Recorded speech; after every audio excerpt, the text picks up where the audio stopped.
All right, let's go. Number 10. The City with No Streets in 1958. James Mellart, a young British archaeologist attached to the British Institute of Archaeology at Ankara, noticed ceramic fragments scattered across the surface of a wheat field near the village of Kumra in south-central Turkey.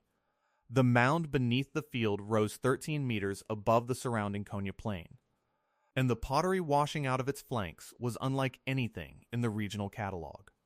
When Mellart returned in 1961 with a full excavation team and broke through the surface layer, the trowel hit plaster, dense, smooth, lime-white plaster covering the interior walls of structures packed so tightly together that there were no streets, no alleys, no ground-level doorways between them. The residents of this 9,000-year-old settlement had entered their own homes through holes in the roof. What Mellart had uncovered was not a village. It was a proto-city, one of the largest Neolithic settlements ever documented, covering roughly 13 hectares, with an estimated population of between 3,000 and 8,000 people at its peak, around 7,000 BCE. The buildings were uniform in plan, rectangular, single-story, mud brick, with interior platforms for sleeping and ovens built into the southern walls. Burials were placed beneath the sleeping platforms. The living slept directly above their dead. Wall paintings depicted hunting scenes, geometric patterns, and what appeared to be a map of the settlement itself alongside an erupting volcano. Possibly Hassan Dagh, 60 miles to the east. No monumental architecture, no palace, no temple district, no visible hierarchy. The site predated the oldest known Mesopotamian cities by nearly 4,000 years. The implications were structural. The prevailing model of civilization, the one taught in every university survey course, held that urbanization required agriculture. Agriculture required irrigation, irrigation required bureaucratic management, and bureaucratic management required Mesopotamia. Çatalhöyük predated Uruk by 4,000 years and operated without any of the administrative infrastructure that the Mesopotamian model considered essential.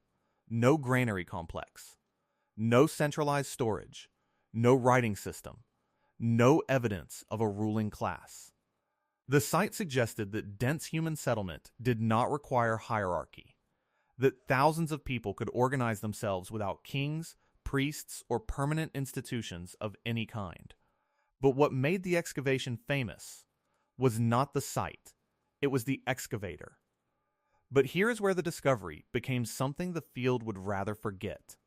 In 1965, the Turkish government revoked Mellart's excavation permit over the Doric treasure affair, a collection of Bronze Age artifacts Mellart claimed to have seen in a private home in Istanbul, which he sketched and published, but which could never be independently verified. The artifacts were never produced. The woman who allegedly showed them to him was never found. The address he provided did not exist. The scandal followed Mellart for the rest of his career. After his death in 2012, Eberhard Zanger of the Lewian Studies Foundation examined documents found among Mellart's personal papers and concluded that Mellart had fabricated inscriptions and artifact drawings across multiple decades of his career, including murals he attributed to Çatalhöyük itself. Ian Hodder, the Stanford archaeologist who reopened the site in 1993 and directed excavations for 25 years, was left to disentangle which of Mellart's published findings were real and which were constructed. The site that challenged Mesopotamia's claim to civilizational primacy, that pushed the timeline of organized urban settlement back by 4 millennia, was excavated by a man whose credibility did not survive his own career. Mellart's unpublished field notebooks, the primary record of those first 5 seasons, remain in private hands. What they contain and what they may have invented has never been independently verified. And if you want to learn more about how archaeological discoveries confirm what the Bible says, there is a free 60-page ebook in the description below this video that walks through the physical evidence. The link is right there in the description. Number 9. The trench that destroyed Troy on in an October morning in 1871. Heinrich Schliemann, a German businessman with no formal archaeological training, a self-taught command of ancient Greek. and a conviction that Homer's Iliad was a literal geographic record drove a crew of over 100 laborers into the northwestern face of a mound called Hisarlik on the Turkish coast near the Dardanelles. He could feel the resistance change when the picks hit stone rather than packed earth. Schliemann was not looking for pottery sequences or stratigraphic layers. He was looking for Priam's palace, and he intended to reach it by cutting straight down through whatever was in the way. What Schliemann did not know, and what would take another generation of archaeologists to establish, was that Hisarlik contained not one city, but at least 9, stacked in superimposed layers spanning more than 3,000 years. Troy, I sat at the bottom. Troy IX, a Roman-era settlement, sat near the top. The Troy of the Trojan War, if it existed, was Troy the Ea, a late Bronze Age fortified city destroyed by fire around 1180 BC, roughly contemporary with the traditional dating of the Iliad's events. But Schliemann's trench cut directly through Troy the Ea on its way down to Troy II, which he mistakenly identified as Priam's city. The destruction layer he was looking for, the burned citadel, the fallen walls, the evidence of violent conquest, was removed by his own excavation before anyone understood what it represented. In May 1873, Schliemann announced the discovery of what he called the Treasure of Priam, a cache of gold jewelry, copper weapons, and silver vessels that he claimed to have found in the walls of Troy II. He smuggled the collection out of Ottoman territory in his wife Sophia's shawl, an act that violated his excavation permit, infuriated the Ottoman authorities, and resulted in a lawsuit that Schliemann settled by paying the government 50,000 francs. The treasure was real. But Troy II dated to approximately 2500 BC, more than 1,000 years before the events Homer described. Schliemann had found a genuine Bronze Age treasure in a genuine Bronze Age city. It was simply the wrong city. Frank Calvert, a British expatriate and amateur archaeologist who had been excavating at Hisarlik years before Schliemann arrived, had first identified the mound as the most likely candidate for Troy. Calvert owned part of the mound. He had published his assessment. He had invited Schliemann to the site. What he watched unfold was the erasure of his own priority and the destruction of the very stratigraphic layers that would have answered the question he had originally posed. Calvert died in 1908, largely forgotten. Wilhelm Dorpfeld, Schliemann's own field assistant, would later identify Troy VI as the likely Homeric candidate, a massive, well-fortified citadel with walls that matched the descriptions in the Iliad. Carl Blegen of the University of Cincinnati would refine the identification further to Troy Vieja in excavations between 1932 and 1938, arguing that the destruction by fire in that layer, smaller, more crowded, bearing signs of hasty fortification, better fit a city under prolonged siege. What makes Troy particularly unsettling for archaeology is not that Schliemann was wrong. It is that his method of being wrong was irreversible. The trench he cut through the mound, visible to this day as a deep scar running through the northern face of Hisarlik, removed material that no future excavation can recover.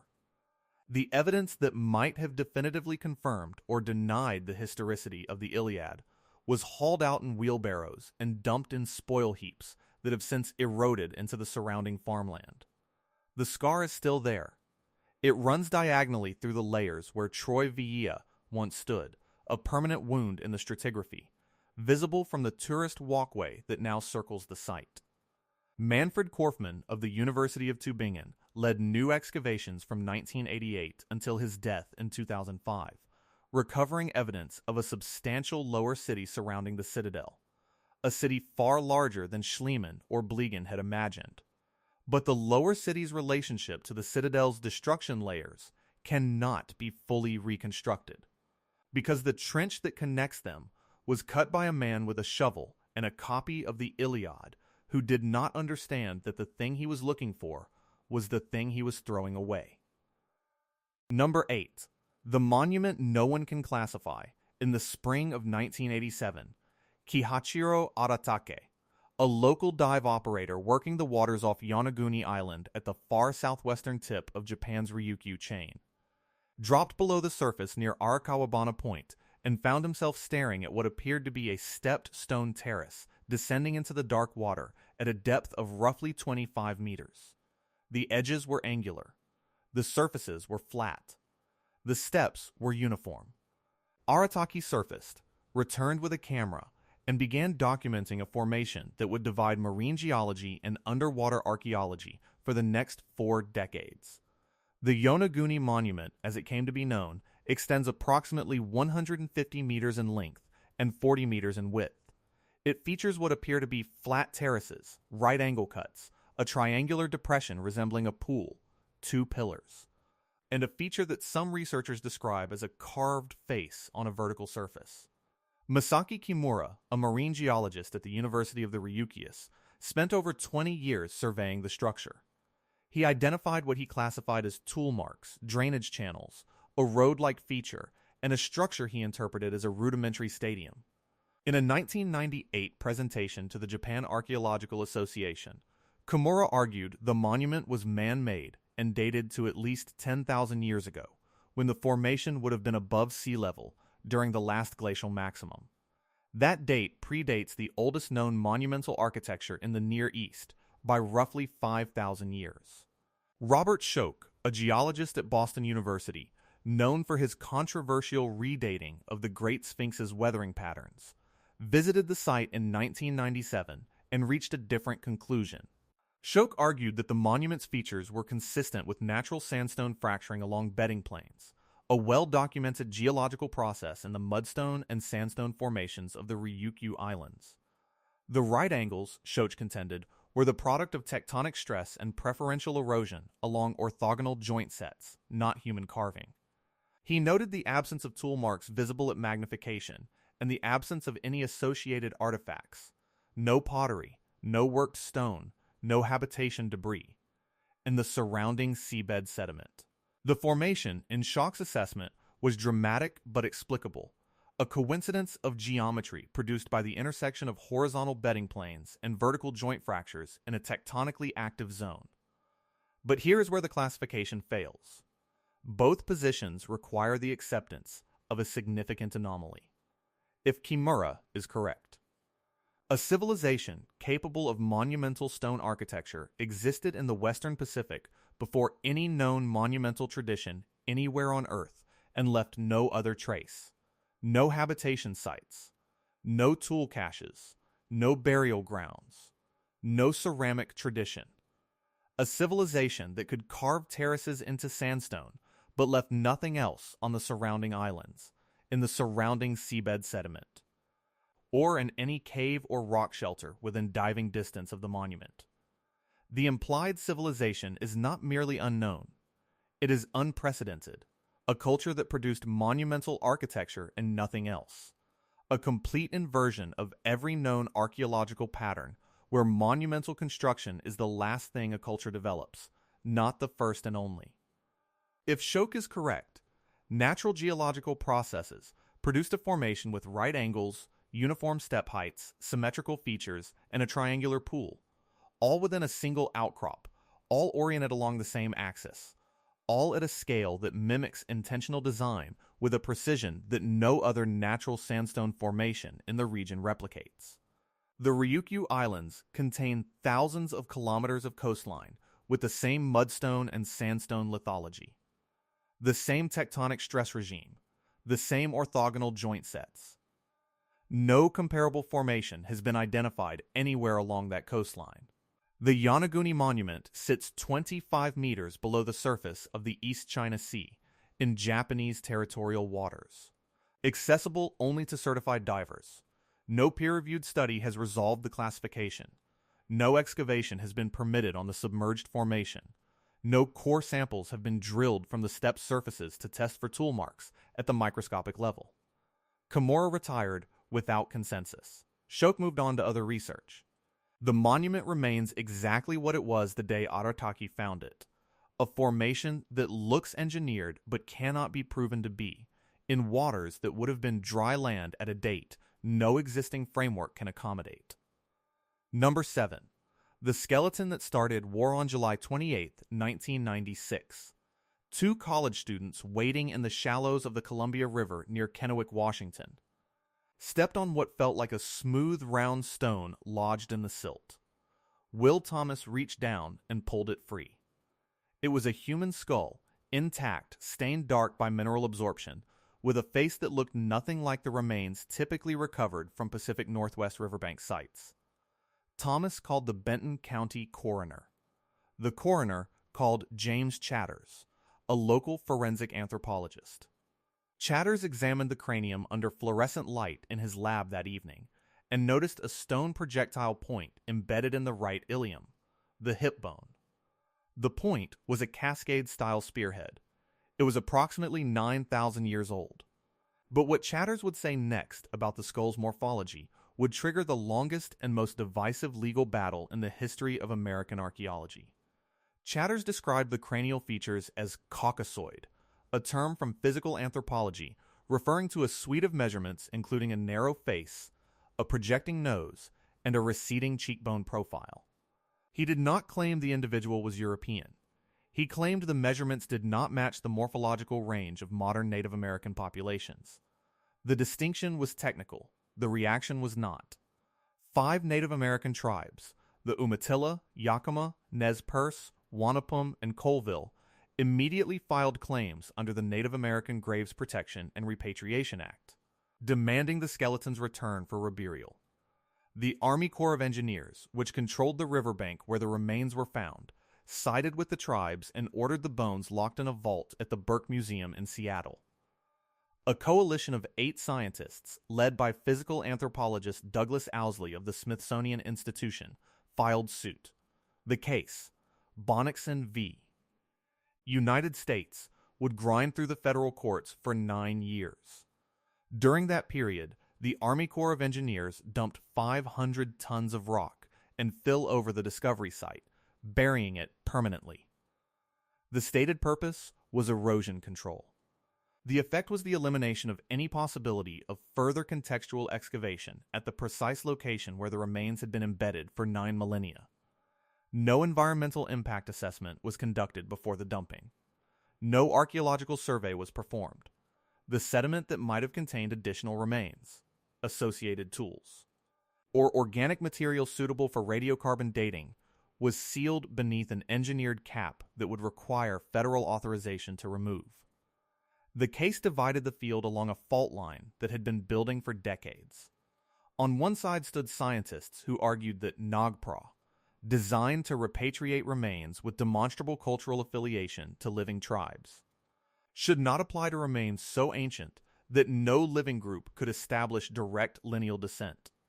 On the other stood tribal representatives who argued that the scientific establishment's claim to 9,000-year-old bones reflected the same colonial attitude that had treated indigenous remains as specimens for a century and a half. The legal question was narrow. Did Kennewick man meet Nagpra's definition of Native American?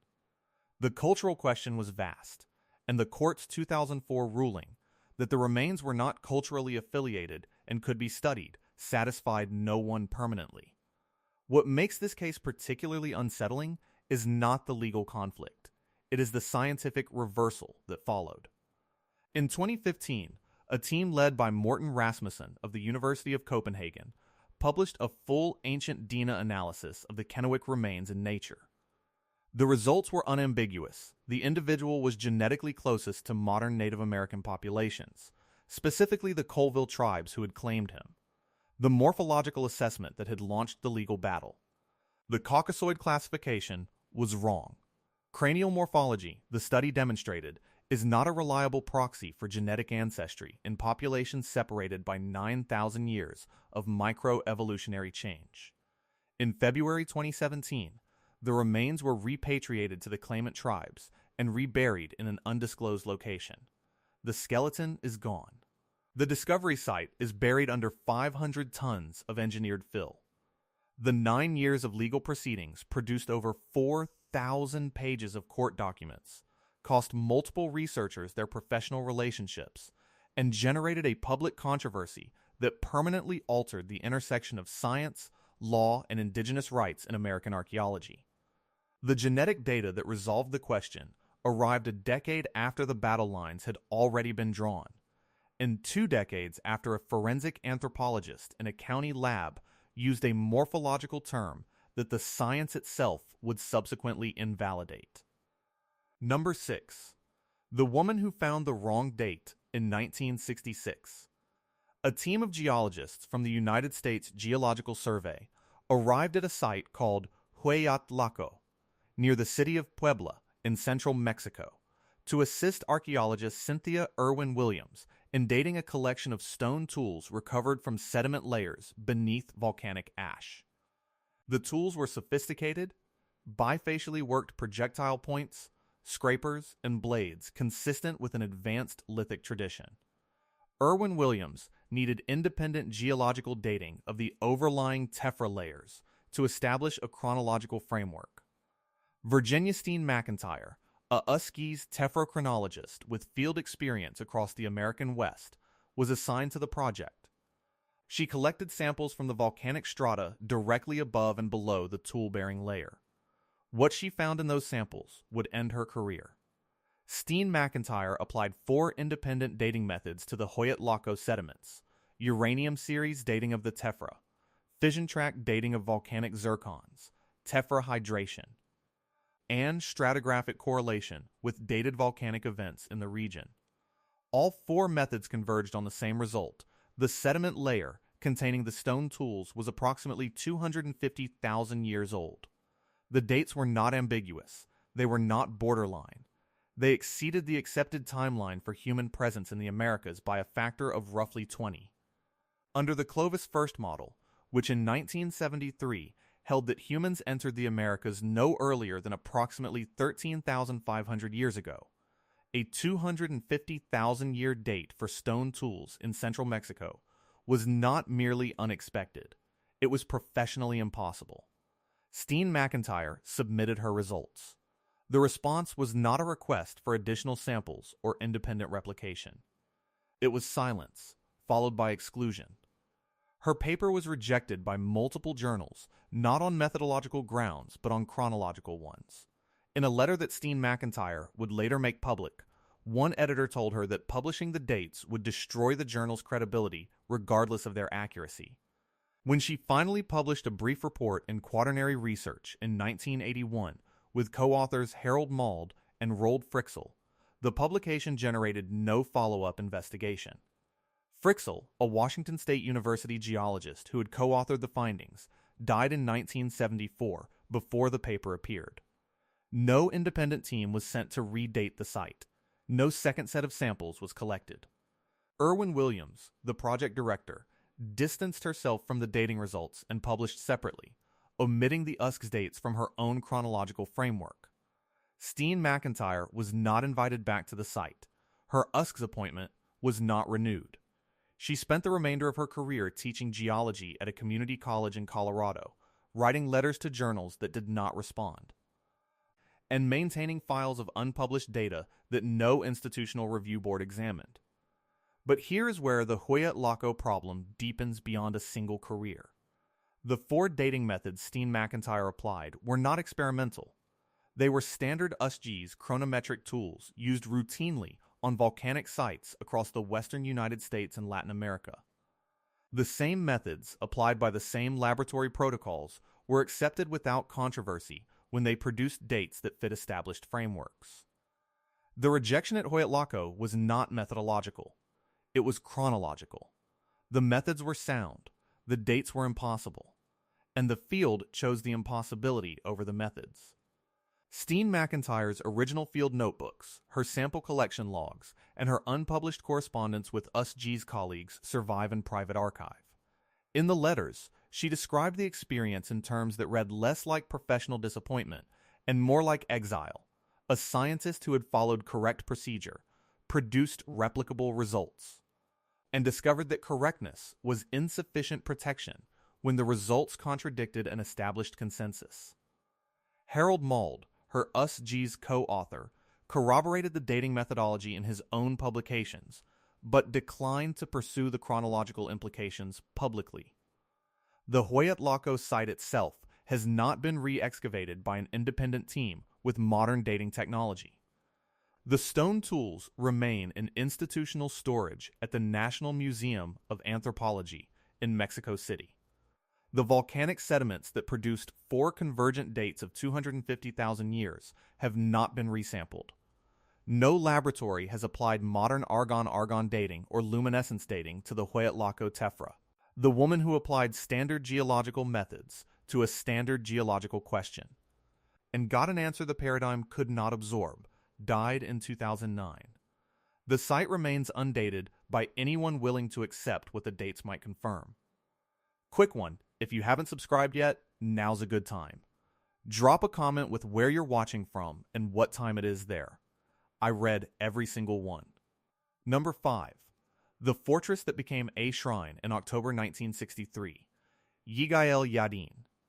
Decorated military officer, former chief of staff of the Israel Defense Forces, professor of archaeology at the Hebrew University of Jerusalem, and the most famous archaeologist in Israel, arrived at the summit of Masada with a team of volunteers from 28 countries and began the most politically significant excavation in the history of the State of Israel.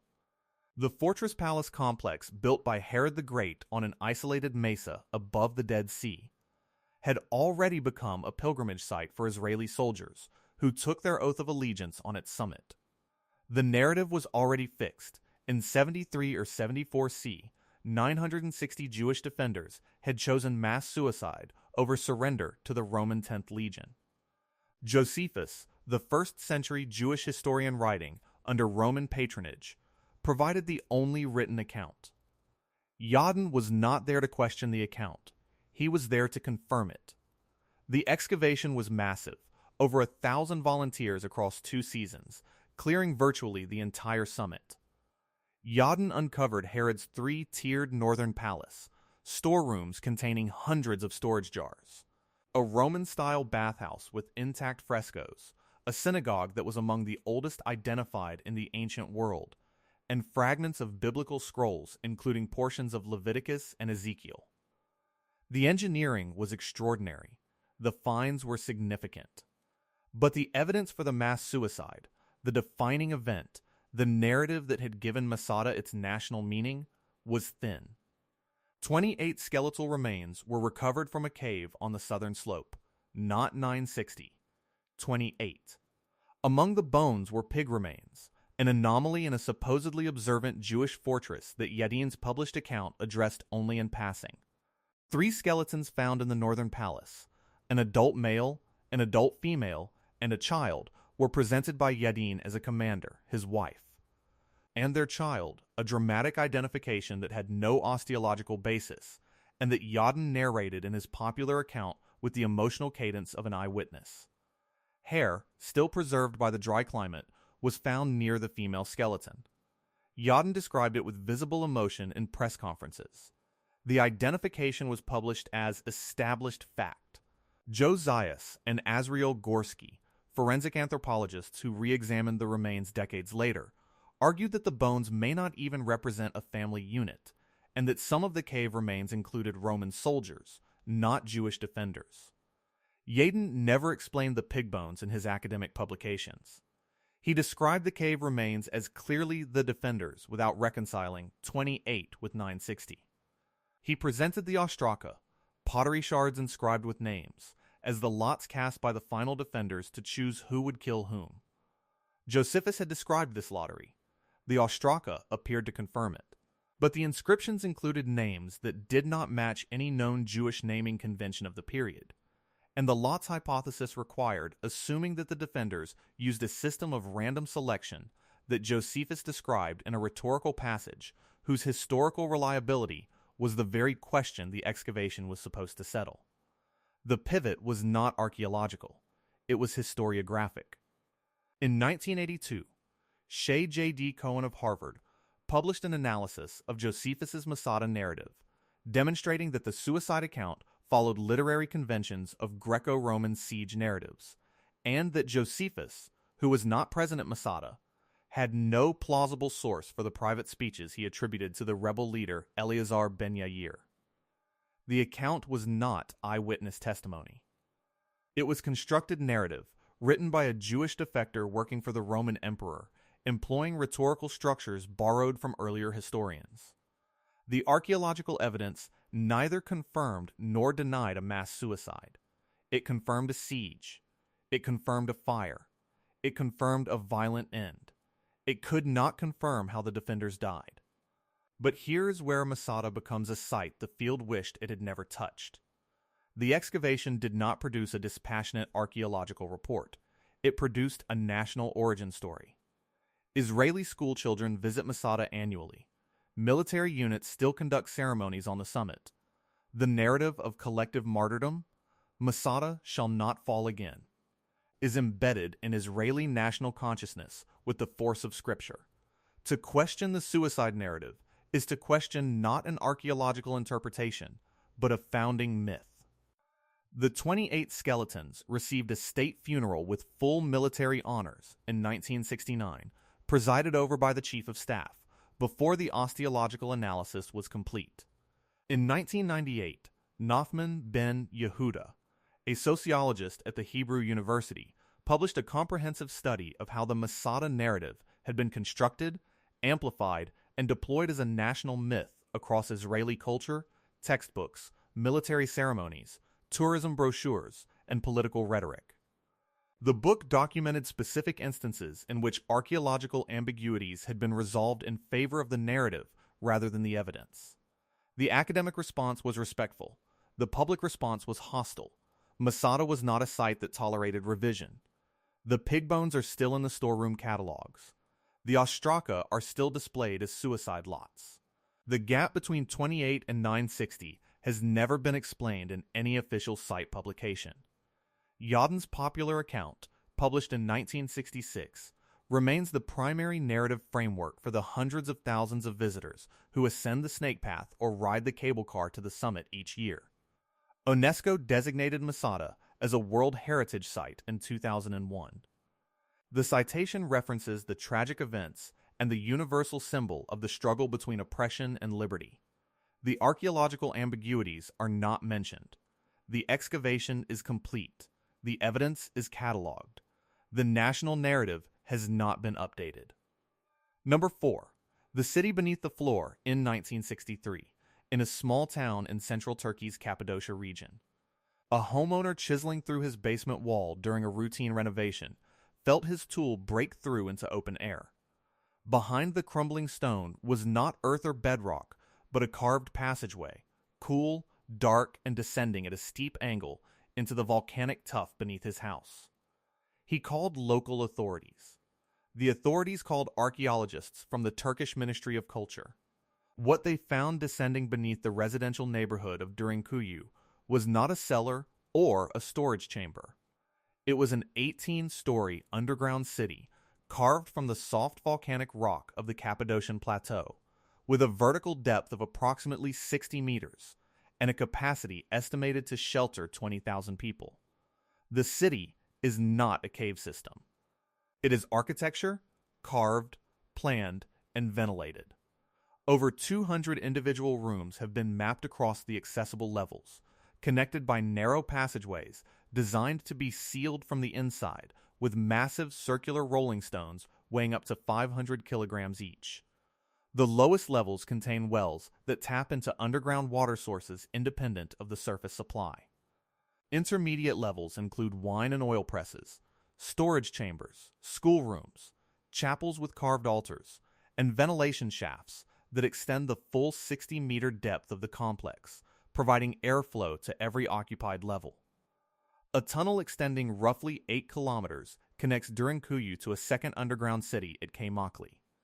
Itself an 8-level complex with its own independent infrastructure. The engineering challenge alone, carving thousands of cubic meters of rock without collapsing the levels above, maintaining structural integrity across 18 stacked floors, and ensuring adequate air circulation at depths where natural ventilation is impossible, exceeds what the known tool traditions of the region's occupants should have been capable of producing. The historical explanation for the cities is functional. Cappadocian Christians used them as refuges during Arab raids in the 7th and 8th centuries, and earlier populations may have used them during the Roman persecutions. The Cappadocian Fathers, Basil of Caesarea, Gregory of Nazianzus, and Gregory of Nyssa, established some of the most influential early Christian communities in this exact region in the 4th century. Gregory of Nyssa described underground communities in the Cappadocian landscape, the early Christian chapels carved into the lower levels of Derinkuyu. With crosses cut into the rock and altar niches aligned to the east, confirm that the communities who sheltered in the city practiced organized liturgical worship underground. The Acts of the Apostles places Paul in the broader region, and the 1st century Christian communities of Galatia, to whom Paul wrote his epistle, were geographic neighbors of the Cappadocian underground zone. But the Christians who carved those chapels did not carve the city. The engineering predates them by millennia. The Hittites, who controlled central Anatolia from roughly 16 to 1178 BCE, may have begun the initial excavation. The Phrygians, who succeeded them, left elaborate surface architecture, rock-cut facades, monumental tombs. But no documented record of subterranean engineering on this scale. Xenophon, writing in the 4th century BC, described Anatolian populations who stored grain underground and lived in subterranean dwellings. But Xenophon described cellars and storage pits, not 18-story complexes with independent water systems, air circulation networks, and rolling stone blast doors. The depth and sophistication of the engineering, the ventilation system alone, represents a problem of fluid dynamics that requires either computational planning or centuries of iterative refinement, sits uncomfortably against any known occupant's documented technological capability. But here is where the site resists explanation. The lowest levels of Derinkuyu have never been fully mapped. The Turkish government opened the upper 8 levels to tourism in 1969, but restricted access to the lower 10. The ventilation shafts below the 8th level have not been surveyed with modern instruments. The tunnel to Kaimakli has been partially explored but never fully cleared. Additional tunnel entrances have been identified beneath residential buildings in the surrounding town, and homeowners have reported discovering previously unknown chambers during construction work as recently as 2014.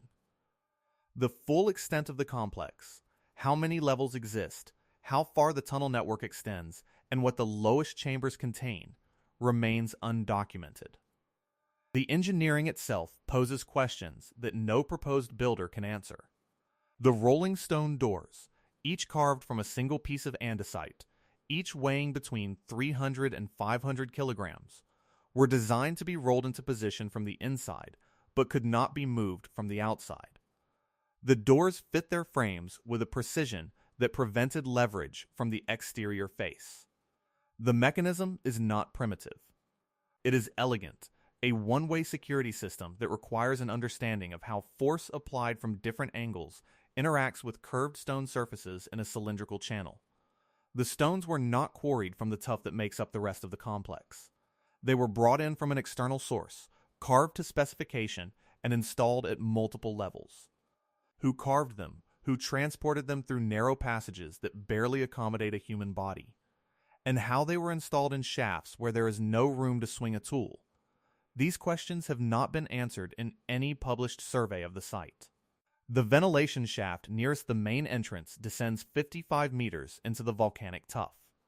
A vertical column of carved rock disappearing into a darkness that no tourist has been permitted to enter and no archaeological team has been funded to survey. The city is open. Its lowest floors are not. Number 3. The skull that collapsed A taxonomy in 1991. David Lord Kipanidze, a young Georgian paleoanthropologist at the Georgian National Museum in Tbilisi, began excavating a medieval fortress site at Dimanisi, a small town roughly 85 kilometers southwest of the capital, perched on a promontory above the confluence of 2 rivers. He was looking for medieval artifacts, pottery, coins, the material culture of a Silk Road trading post. Beneath the fortress foundation, in sediment layers dating to approximately 8 million years ago, his team uncovered a mandible, a lower jawbone, that was unmistakably hominin, but far too old and too primitive for the geographic location. The jaw was massive, thick-boned, with teeth worn in patterns consistent with a diet heavy in uncooked plant material. Georgia was not supposed to be part of the early human dispersal corridor.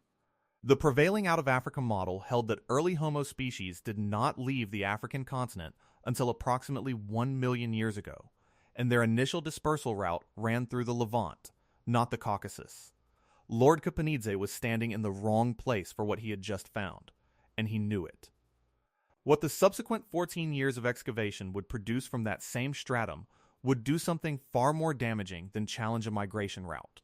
It would threaten the entire classification system that organizes the earliest members of the human genus. Between 1991 and 2005, the Dmanisi excavation yielded 5 hominin skulls from the same geological layer, the same time, the same place, the same population. Skull 1 had a relatively large brain case.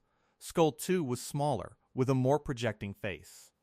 Skull 3 belonged to an elderly individual who had lost all teeth long before death.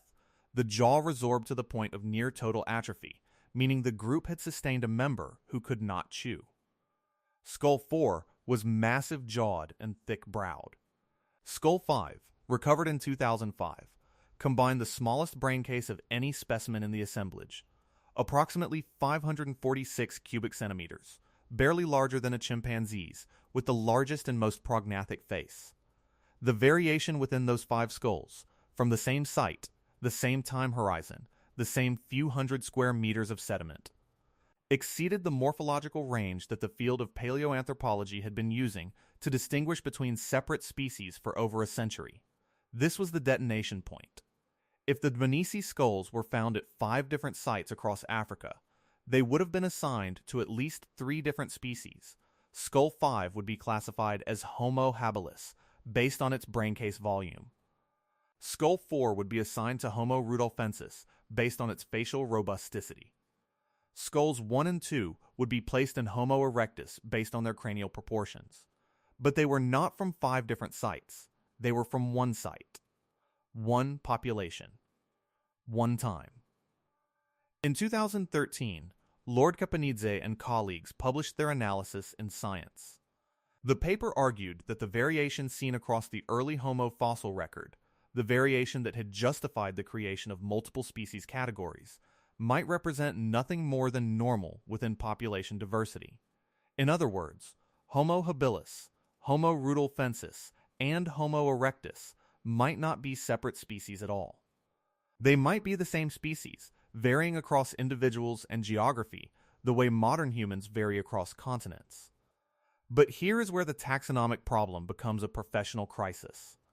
The classification of early Homo species is not merely an academic exercise. It is the structural framework on which hundreds of careers, thousands of publications, and entire departments of paleoanthropology are built.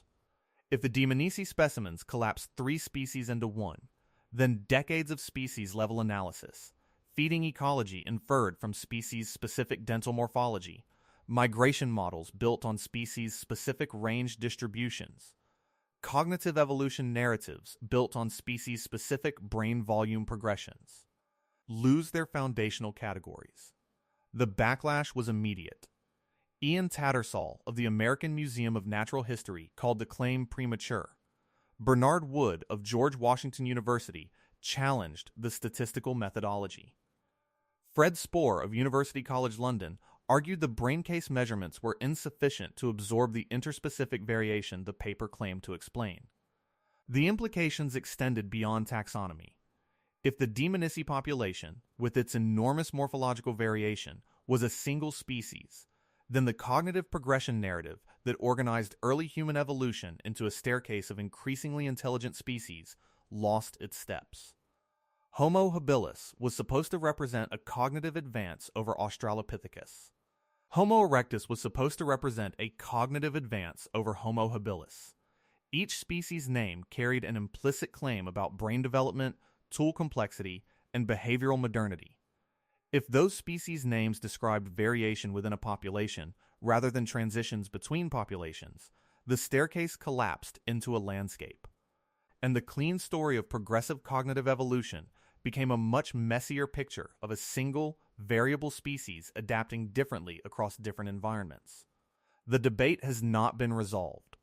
No subsequent study has replicated the Dmanisi variation at another multi-skull site, because no other site has produced 5 well-preserved skulls from the same population horizon.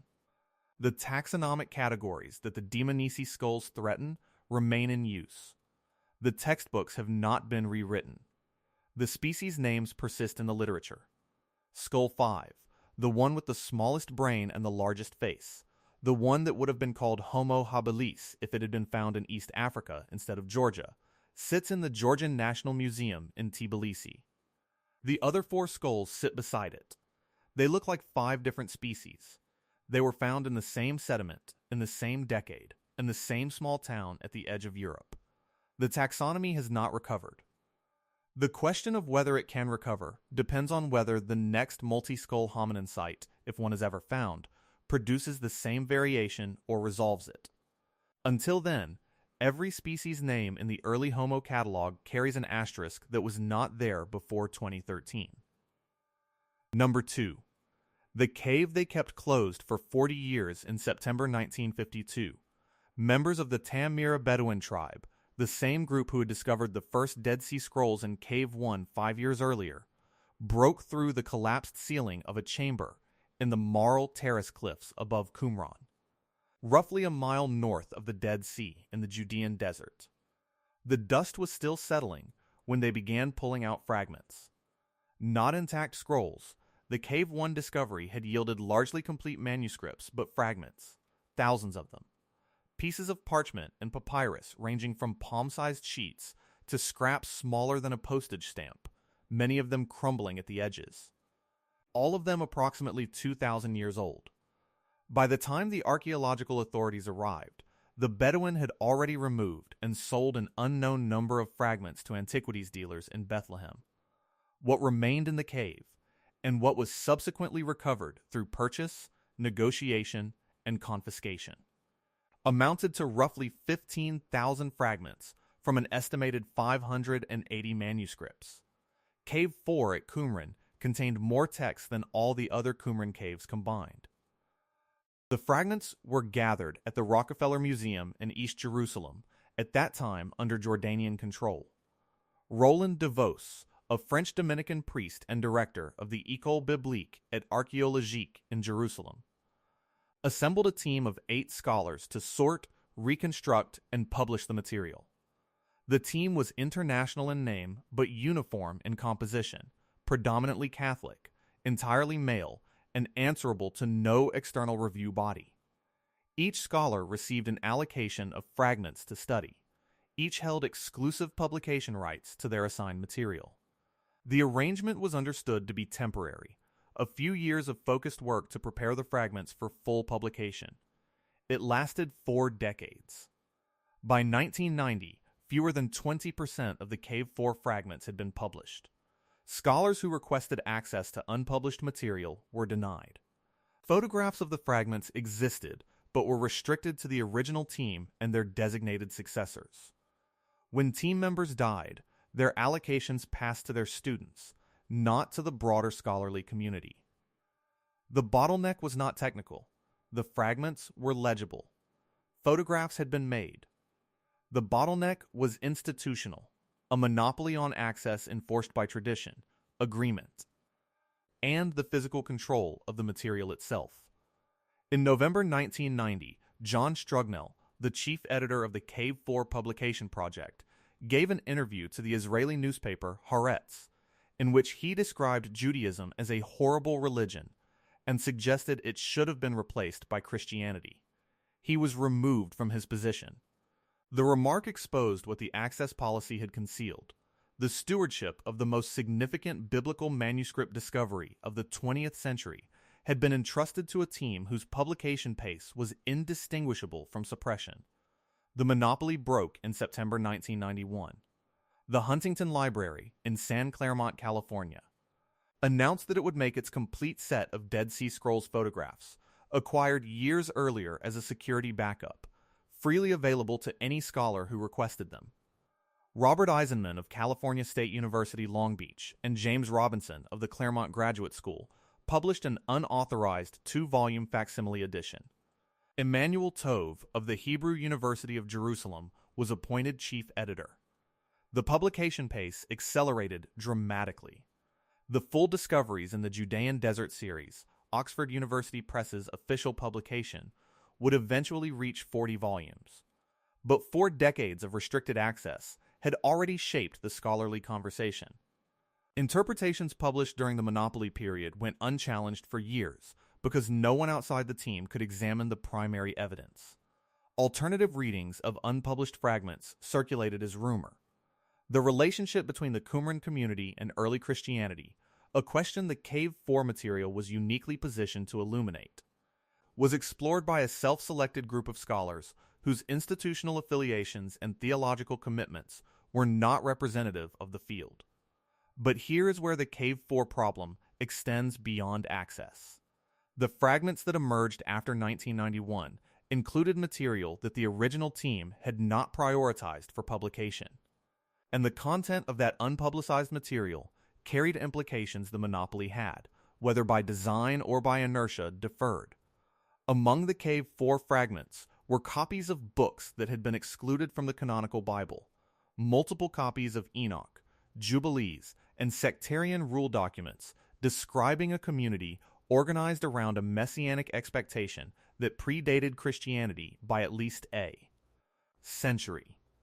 Fragments described a teacher of righteousness who was persecuted by a wicked priest, whose followers formed a new covenant community, who practiced ritual immersion, communal meals, and the sharing of property. The parallels to early Christian community structure were not subtle. They were structural. And they had been sitting in sorting trays at the Rockefeller Museum, while 8 men decided when and whether the broader scholarly world would see them. The fragments also included biblical manuscripts that diverged from the received text in ways that carried theological implications. Variant readings in Deuteronomy, Samuel, and the Psalms showed that the text of the Hebrew Bible was not yet standardized in the 2nd century BC, that multiple textual traditions coexisted, and that the version that survived into the Masoretic tradition was a selection, not the original. Those variants had been available since the 1950s to 8 scholars and their approved successors. They had not been available to the field. The Discoveries in the Judean Desert series is now complete. The photographs are digitized and publicly accessible through the Israel Antiquities Authority's Leon Levy Digital Library. But the catalog of Cave 4 fragments includes entries marked unpublished as recently as the mid-2000s and specialist consensus on reading reconstruction. An attribution for hundreds of fragments remains provisional. The 40-year delay did not prevent publication.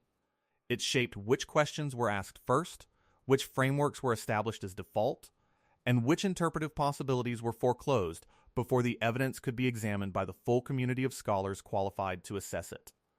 Number 1. The site that proved the conquest wrong, and then proved it right in 1964. Joseph Callaway, a professor of biblical archaeology at the Southern Baptist Theological Seminary in Louisville, Kentucky, drove a rented truck up a rutted track to the summit of Itel, a 30-acre archaeological mound east of Bethel in the central hill country of the West Bank. He stepped out into the wind and surveyed the site that the overwhelming consensus of biblical geographers, from Edward Robinson in 1838 to William Foxwell Albright in 1924, had identified as the location of Ai, the fortified Canaanite city that Joshua conquered in the second major military engagement of the Israelite settlement, as described in Joshua chapters 7 and 8. Callaway was a believer. He had arrived to confirm the text.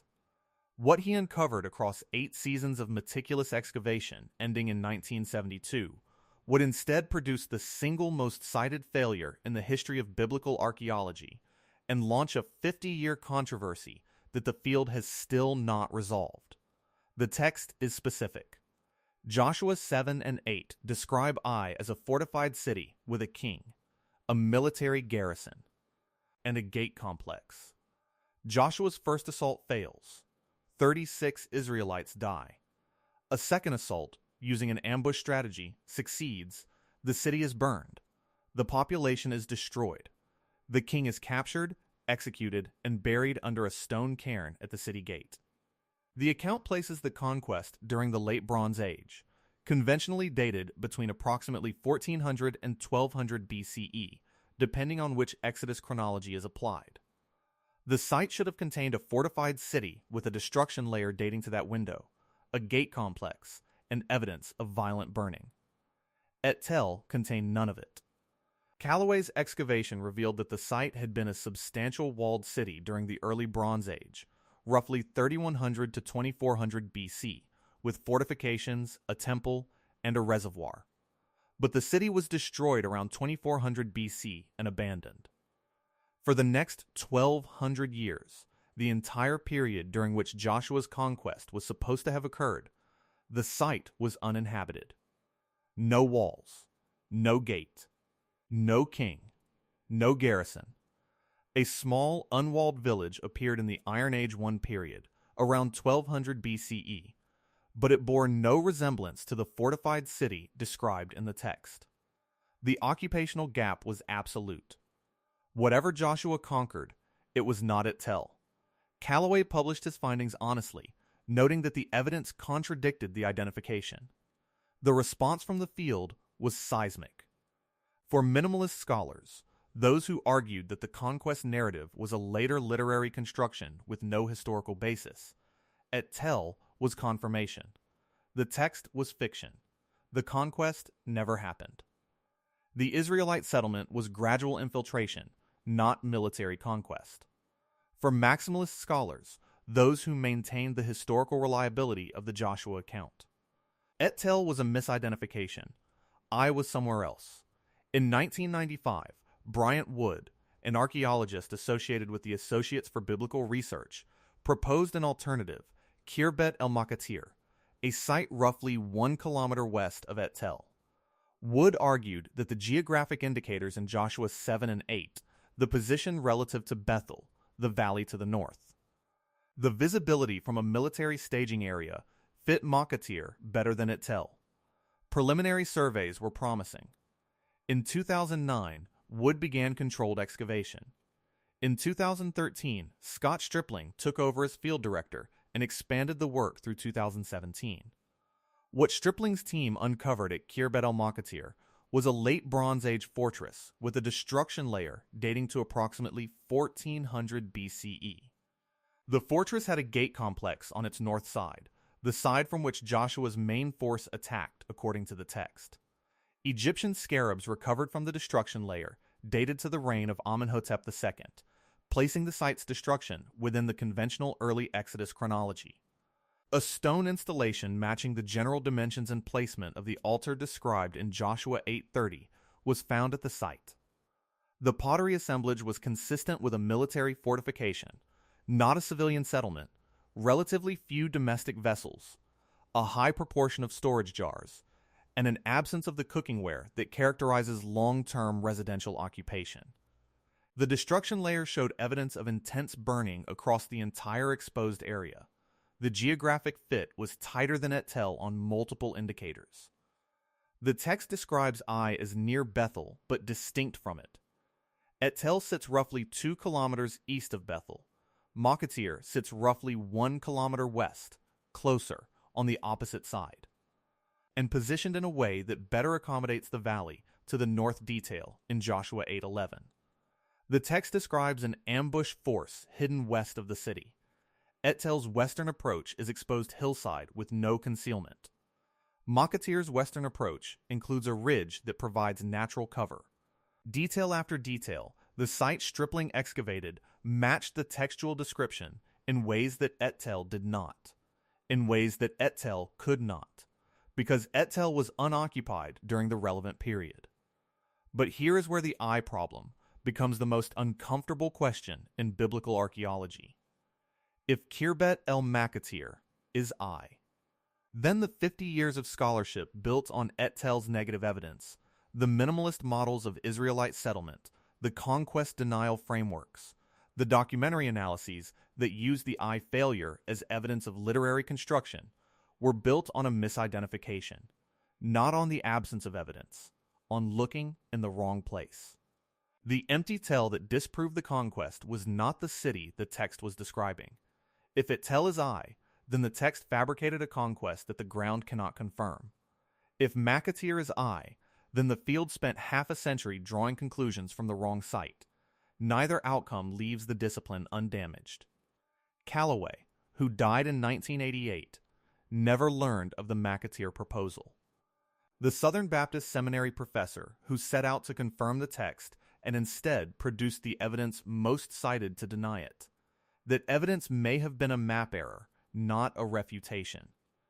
The stone cairn at McAteer's Gate, consistent with the cairn Joshua 8:29, describes being placed over the body of Ai's king, has been excavated but not fully published.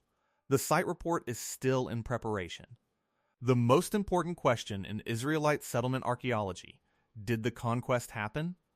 Depends on whether a small ruin 1 kilometer west of the site everyone assumed was correct can survive peer review. The answer is in the ground.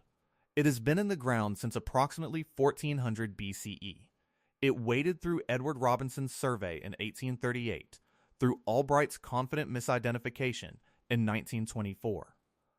Through Callaway's meticulous and honest excavation of the wrong site, through 50 years of scholarly frameworks, books, dissertations, tenure cases, and documentary films, built on a negative result at a location the text may never have been describing. The minimalist position held for half a century, the conquest narrative was literary fiction, and the empty tell at Et Tel was the proof.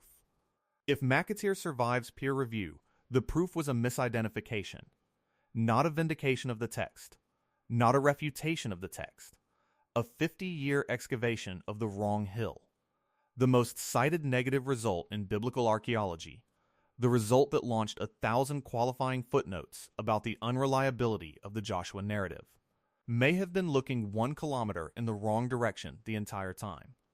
The site report from Khirbet el McAteer is still in preparation. The scarabs have been cataloged. The destruction layer has been photographed, sampled, and sealed. The gate complex has been surveyed. The stone installation has been measured. The field seasons are over. The publication that will determine whether the most embarrassing failure in biblical archaeology was a failure of evidence or a failure of geography has not yet appeared. The discipline is waiting. It has been waiting since Callaway's truck rolled up the track to Et Tel in 1964. It is still waiting now. If you want to see more videos like this, click the video on screen now and make sure to subscribe.